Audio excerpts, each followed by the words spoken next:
If right now an undecided voter was watching this, what would you say to them to get them to vote for you?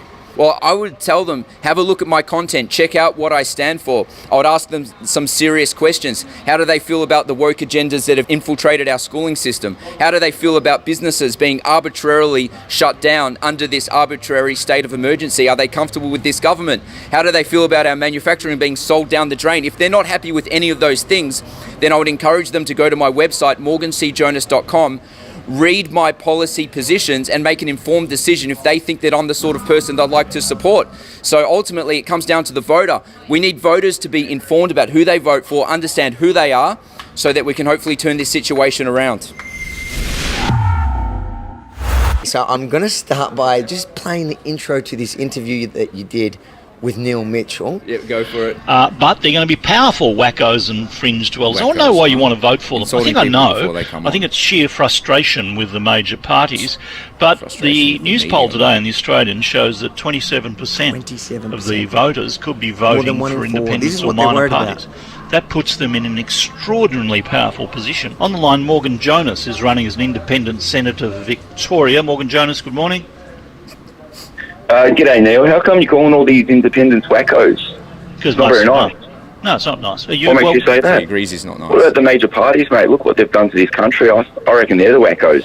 Yeah, there's a bit of truth in that too. But tell me, what's your platform? You have to admit it, they're the wackos there, and Bullman, and the interview continues like that, and right. You absolutely demolished him, I think, and people that want to hear the whole interview, I encourage you, go listen to it and decide for yourself. I think that kind of behaviour actually encourages more people to vote independent.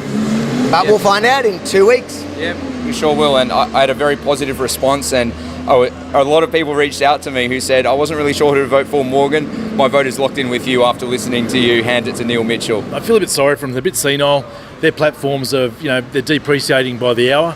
And they've been sticking up for these dumb and dumber parties for how long now? And they've been creaming it. They've lost nothing in the last 2 years. They are so out of touch. And it's time that the bubble be popped. And this election's going to do it. And Morgan's the man that's going to go in for the kill. And he's going to be the alternative voice of what we need in the parliament.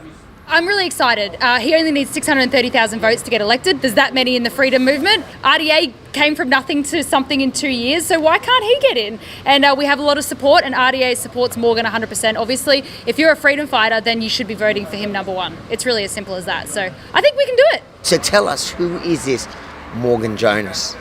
All right, so Morgan C. Jonas running independently for the Senate. Now, Avi, you've known me for years, so you've known that I have been speaking up against the government before COVID, so this is just a continuation of what I've been doing. My major first protest was Daniel Andrews in 2019, targeting him for his relationship with China. It snowballed from there. Over 170 independent news reports I've published on my site. Every protest, calling the government out every step of the way. And I think the COVID experience has highlighted the absolute reality that the major parties have let this country down. Australians are looking for an alternative. We see support for independence. So that's what I'm standing up for. I'm standing up for a reduction in the size and scope of government. I'm standing up for our farms. Okay, some people may not know that between 2010 and 2020, we lost 10,000 farms in Victoria. We see the commercialisation of water. We see these third-party actors coming in that never work on farms, able to buy huge amounts of water, controlling the supply, manipulating the prices. This sort of garbage needs to end. We've seen our manufacturing destroyed. We can look at the trade deals and we can trace them every step of the way in relation to the damage they have caused to our industry. All right, we're talking about energy. We used to be almost fuel independent in this country, but post-deregulation, that's gone down the drain. We need that back. We're losing our autonomy, and of course, our freedoms are under attack. COVID has outlined the absolute need for people at the highest of level to stand up for our freedoms, because the human rights legislation isn't doing anything. So that's the platform that I'm standing on, and you may not have known that if you listened to Neil Mitchell on 3AW, because he was more concerned about picking a fight or trying to make me look stupid, undermining me, as he does all of his other guests. So Avi, thank you for being real media, and my prediction is that platforms like yours, they are going to be one of the primary reasons why platforms like Neil's just are cast off to the side and to be forgotten about.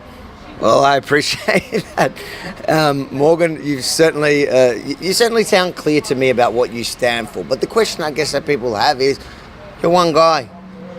What are you going to make any difference in the Senate, even if I agree with everything you stand for? Yeah, that's a really good question, and that is particularly relevant to the Senate. So the Senate, otherwise known as the House of Review, that's where legislation is passed, amended, chucked out, and where major public inquiries are raised, where pressure can be put on the lower house. So if we are unable to form a good block and to hold the balance of power in the Senate in terms of people who are freedom focused that love this country, then ultimately we won't have much power. But if we're able to, if I'm elected, if people who see things in a similar light are also elected, we can create tremendous pressure to put on the lower house to pass legislation that's favourable to Australia, and ultimately we'd like to hold the government really to ransom for many of the terrible decisions they've made. So as one man, no, of course, I'm not running to be Emperor of Australia, but since I'm running for the Senate, it is so important for voters to know exactly who I am, what I stand for, and what I will not stand for, in order to understand how I am likely to vote on bills. That's what it really comes down to in the Senate. What about voters that are planning to vote Liberal, Labor, Green, somebody else? How would you change their mind to tell them to vote for you? What I find is that people who are voting for Labor and Liberal, usually they do so out of habit. Their parents voted that way, their grandparents voted that way, so by default they vote that way as well, and they say, hey, politics isn't for me, I don't want to know anything. So my advice to people at home is, if you know people like that, if you have people like that in your life, ask them what's important. Is the education of your children important? Most people would say yes. Ask them, what do you think about the woke agendas in schools? Do you think that we should have this type of theories whereby people should be ashamed of their skin colour, or that boys should be told they can be girls one day and boys the next and girls the next day? If people care about their children, they should pay attention to who they're voting for. Ask them if they care about manufacturing, jobs, being self-sufficient. If they care about any of those things, ask if they care about freedom and having the autonomy to run our businesses when we decide to run it, not when the government says.